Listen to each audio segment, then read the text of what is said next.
many pitfalls on the road to where I am now. Nothing has come easy, and I don't imagine it ever will. Looking back, the obstacles are plain to see. All the depression and anger, the so-called trauma and bullshit.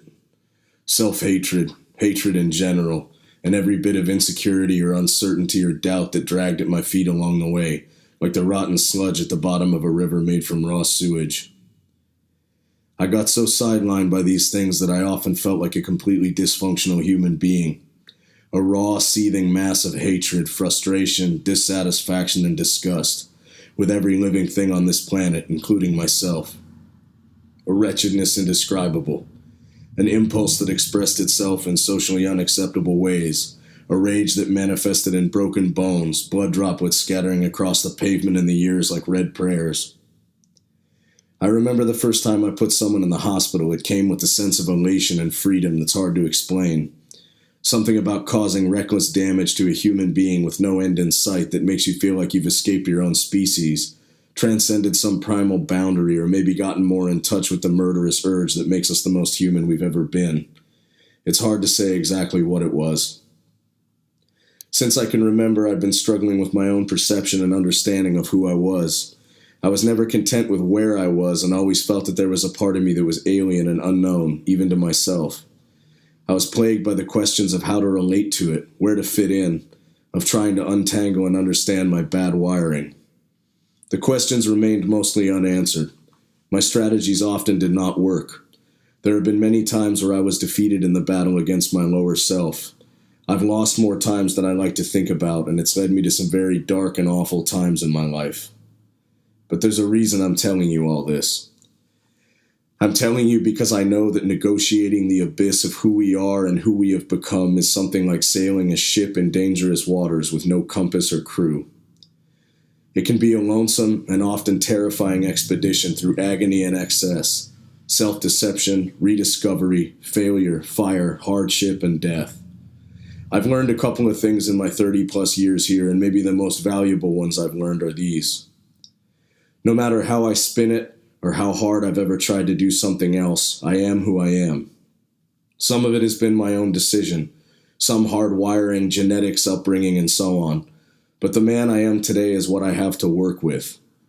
We can and should continually look to better ourselves, a hard enough concept to really define what is better, what is worse, and to change certain aspects of that circuitry and blueprint, but the base material we have to work with will always be the same.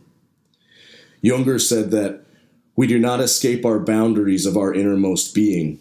It is true we may transform ourselves, but we always walk within our boundaries, within the marked-off circle. Something I've realized about myself along the way is that I have passion in spades but very little balance, and I define myself by pain and hardship. More often than not, I give value to a thing based on its difficulty to achieve and not necessarily in its pleasurableness. This has become a key element in my life philosophy and in the way I approach everything. Our word passion comes from the Latin root meaning to suffer. In other words, what we are passionate about is what makes us suffer. The world is intertwined with itself, Ouroboros.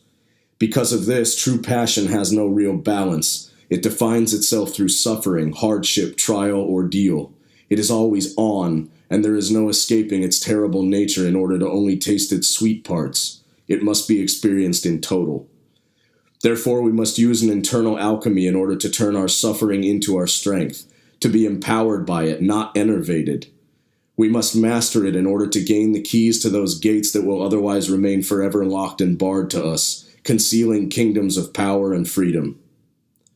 Our approach to each trial must then take on a mythical seeming. Nothing is so small or so great that it falls outside of this Gordian knot of struggle and growth.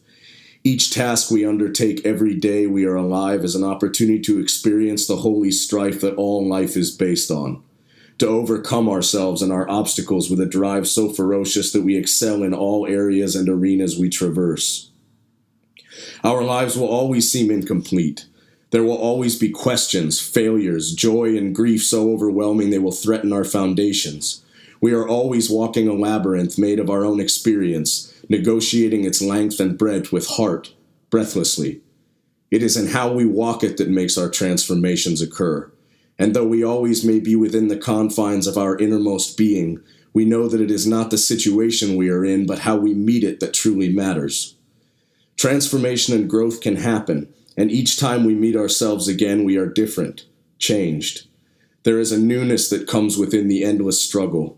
We shed our skin through a metamorphosis that can only be brought on through suffering, for if we do not suffer and overcome, we do not grow. Most people's approach to pain is avoidance. The average person in this world views pain as merely the opposite of pleasure, a negative, something to be circumvented at all cost. Whether it is physical, emotional, or other, the normal thought process is that pain is bad. Our pain should be immense. During training, we should push ourselves until our lungs are pure flame. Our muscles burn like 1,000 suns. At the end of our limits, we push onward, and in that place of white-hot fire, we are immolated and made new, stronger, purer, not the same as we were before.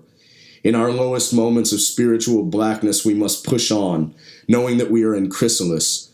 Embrace that darkness and go deep into the well of painful experience, down to its uttermost depth, and commune with those demons who dwell there. The bargains they offer come at a high price, but the power that is gained on the other side is even greater still. Let this life do its best to break you and keep moving, unbowed and unbroken. Find your passion in suffering.